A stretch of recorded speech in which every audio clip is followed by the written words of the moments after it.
रामो, अगर जिस राज में प्रजा झुकी है तो समझो राजा भी झुकी है। प्रजा जो है राजा की संतान है। ये राजा का कर्तव्य होता है अपने संतान की देखभाल करो। लेकिन रामो, मैं उठकर कर रहने वाला हूँ। मेरा नाम है महाराज विक्रम सिंह। मेरी महारानी का नाम है श्रीमती पुष्पावती। एक मेरा छोटा भाई है जिसका नाम है पवन कुमार भैया। पवन कुमार छोटा सा था तभी माता पिता का स्वर्गवास हो गया। विजय कुमार सेवक यही कह के गए कि बेटा विक्रम सिंह पवन की देखभाल करना, परवरिश करना, पढ़ाना लिखाना और होशियार हो जाने इसकी शादी कर देना। पवन पढ़ लिख के होशियार हो चुका है और सियाना हो चुका है। मेरा विचार कह रहा है पवन की शादी कर दूं, पिताजी के कहे बच्चों का पालन हो जाए और मेरे भी सर का बोझा हल्का हो जाए। महाराज, ये तो आप बहुत बढ़िया बड़ी उत्तम बात आप बोलेंगे। अगर आगे पवन मुझे भाई ने पिता के समान समझता है। अरे पवन तो भाई नहीं बल्कि अपना बेटा समझता हूँ। पुष्पावती भी पवन को देवर नहीं बल्कि अपना बेटा समझता है। पवन भी भाभी ने भाभी माँ का के बुलाता है। लेकिन रामू, मेरा विचार कह रहा है चल के बाहर में पुष्पावती से सलाह लूं। देखो पुष्पावती का क्या विचार है। आप हमारे मन वाली बात कह दी। कोई भी बात हो, कोई सलाह करना है तो पत्नी से सलाह लेना बहुत जरूरी होता है। ठीक कह रहे हो रामू। हर मर्द का फर्ज होता है अगर शुभ काम किया जाता है तो पत्नी से सलाह जरूरी है। ठीक है रामू, तुम यहाँ का कारोबार देखना। मैं चल रहा हूँ बाहर में पुष्पावती के पास। ये प्लान यहाँ का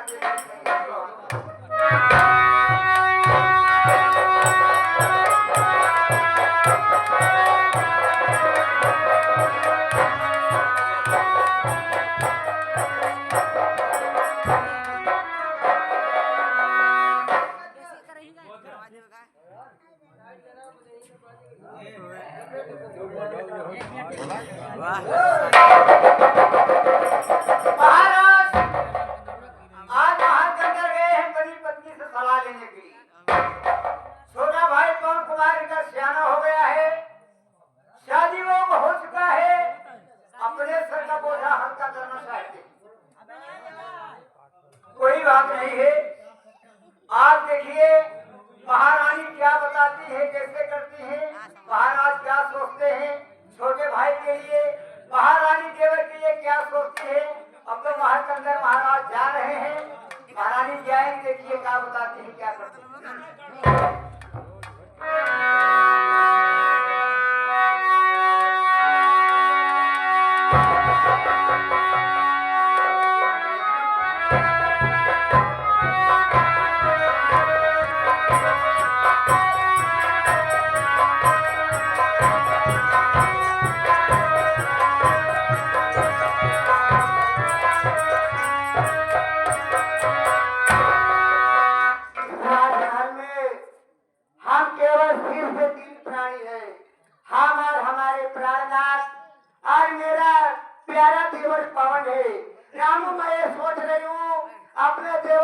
की मैं शादी कर दूं, राजमहल में देवरानी आ जाए। आज देवरानी के आने से ये राजमहल खुशियों से गुलजार हो जाएगा। आज उसको आराम भी मिल जाए। ऐसा मैं सोच रही हूँ, तुम ऐसा काम करो, क्या हमारे देवर पवन को बुला करके मेरे पास लाओ। बहुत अच्छी बात। हमारी प्यारी भाभी तुझे बुला रही है। कोई बात नहीं।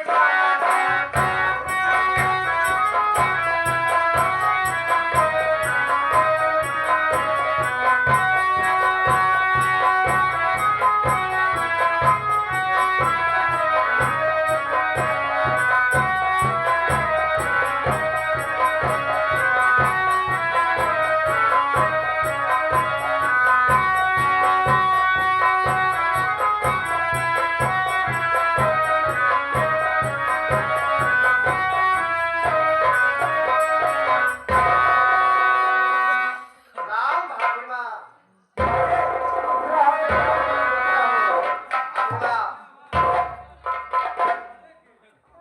आज बात क्या है जो आप मुझे आती है?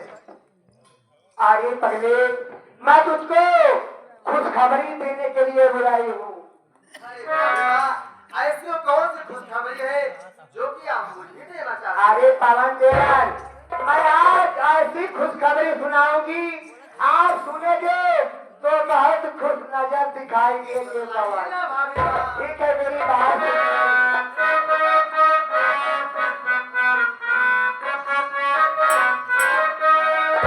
अरे सगाई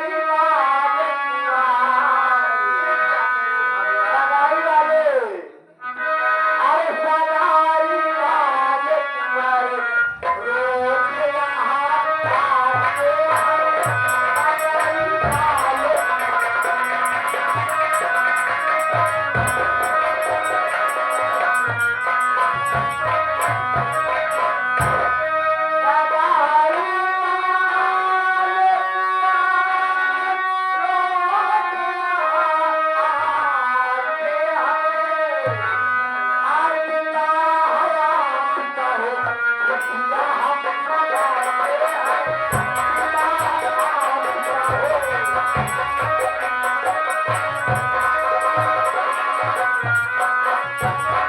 सगाई वाले आज की शादी करने के लिए ये राजमहल में बहुत दूर दूर से लोग आते हैं, इसलिए मैं तुझको अपने पास बुला करके मैं धूमधाम से खुशियाँ मना रही। आप मुझे खुशियाँ मना रही हैं, लेकिन भाभी माँ मेरी बात सुनिए। अरे बोलो, क्या कहना चाहते हो?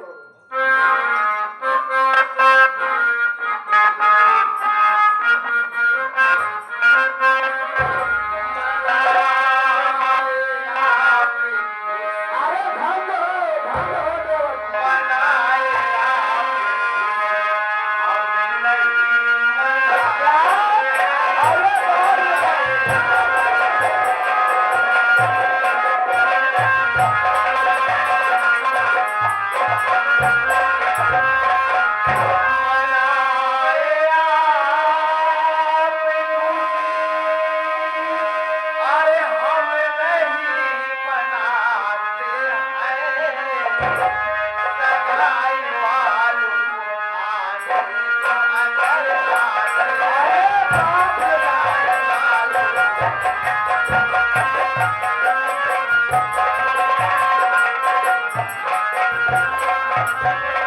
अरे भाभी माँ, अगर सगाई वाले आते हैं तो उन्हें आने दीजिए, क्योंकि मुझे इससे कोई फर्क नहीं पड़ता है, इसलिए मैं तो खुशियाँ नहीं मना रहा। वाह पवन वाह, खुशियाँ तुम मनाओ, आज खुशियाँ हम नहीं मनाते हैं। आज सगाई वाले आते हो तो उन्हें आने दो। मेरी बात सुनिए पवन, प्रभु आ जाएगी तो खुशियाँ तुम मनाओ। आराम में भूले नहीं कराओगे।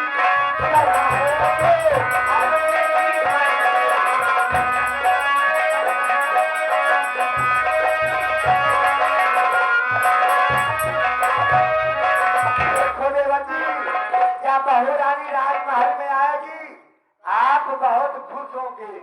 आज खुशी के मारे फूले नहीं समाओगे। लेकिन भाभी अब मेरी बात सुनिए। बोलो क्या कहना चाहते हैं?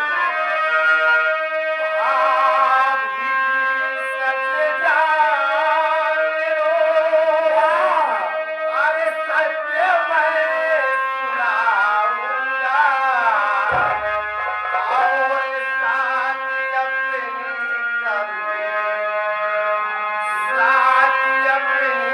कभी अरे कुछ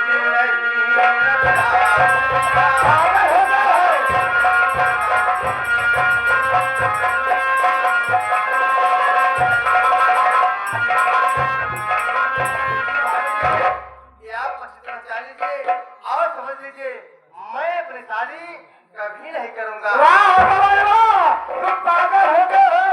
मैं तुम्हारी भाभी हूँ, भाभी की बात से इनकार कर रहे हो। तुम मेरी बात नहीं मानोगे। ठीक है, मेरी बात सुनिए।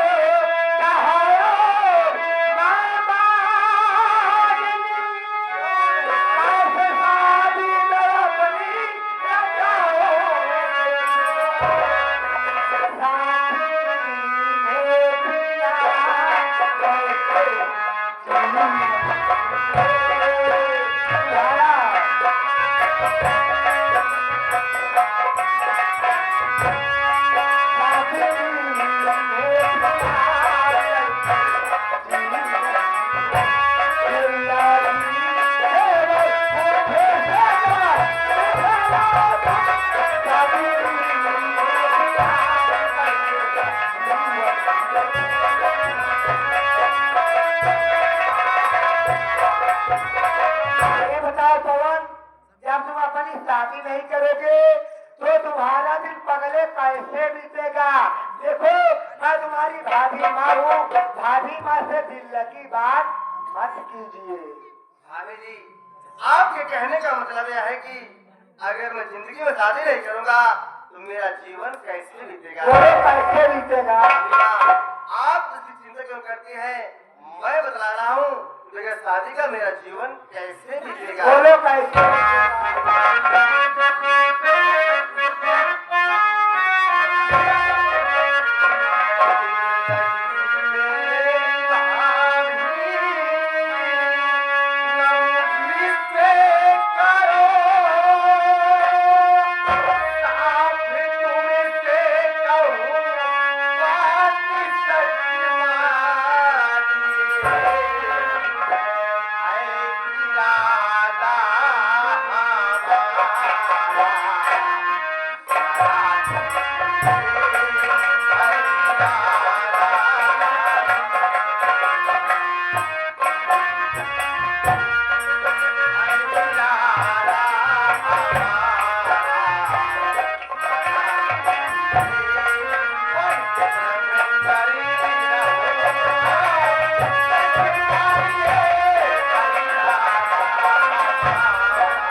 अरे भाभी जी, मैं तो अभी अपने जीवन में सोच लिया हूँ कि जिंदगी में कभी शादी नहीं करूंगा, बल्कि ब्रह्मचारी बनकर वाह पवन वाह, इतनी कम उम्र में तुम बाबा बनना चाहते हो? हाँ भाभी जी। अरे पगले, क्यों नादान बन रहे हो? अभी तुम्हारी उम्र खेलने खाने लायक है। बाबा बनोगे, ब्रह्मचारी बनकर कहाँ भटकोगे? मैं तुम्हारी भाभी हूँ, भाभी की बात से इनकार मत कीजिए। मेरी बात सुनिए।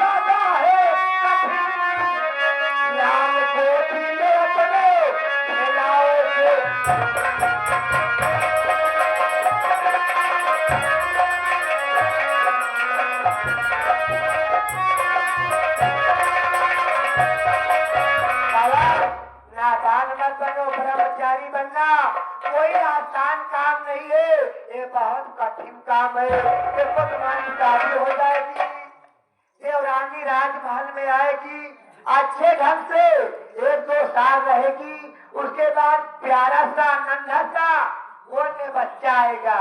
बच्चे को लेकर के हंस हंस के खिलाओगे, आज कुछ दिन में अपनी भाभी को ही तुम भूल जाओगे। पवन भाभी जी, आप मेरी शादी कर करके आप अपने दिल में इतने सपने को सनो के रखी है, लेकिन मेरी बात सुनिए। बोलो क्या कहना चाहते हो?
शादी को लेकर के हर वक्त मेरे सामने बात करती रहेंगी, मैं वास्तव में आपसे रूठ जाऊंगा, फिर कभी पास नहीं आऊंगा। पवन बात सही कह रहे हो, मगर अपने दिल और दिमाग से सोचो, जरा समझो, कौन ऐसे माता पिता इस दुनिया में नहीं है जो अपने बेटे की शादी नहीं करना चाहते।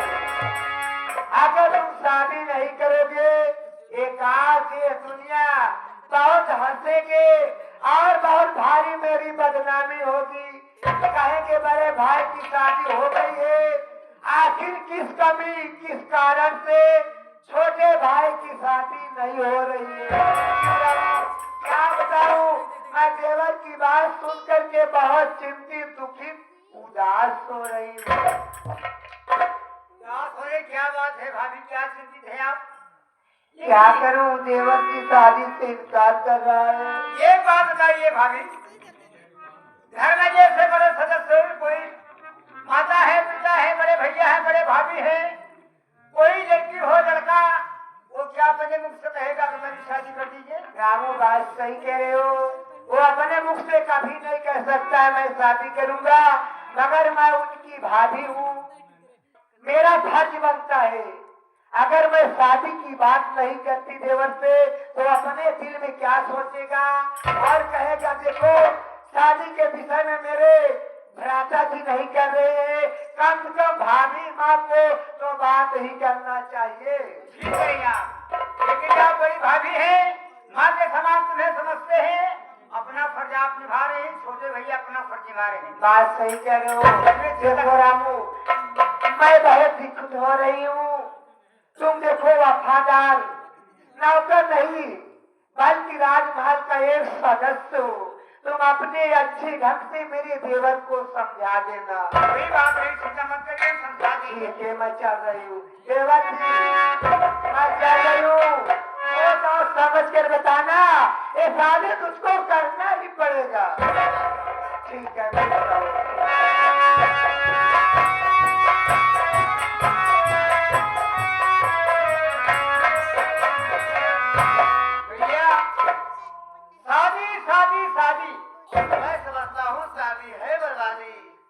शादी है बर्बादी, जिंदगी भैया शादी के है दिन। हमार बात मन में ना तो सुखी रहोगे दुखी रहोगे।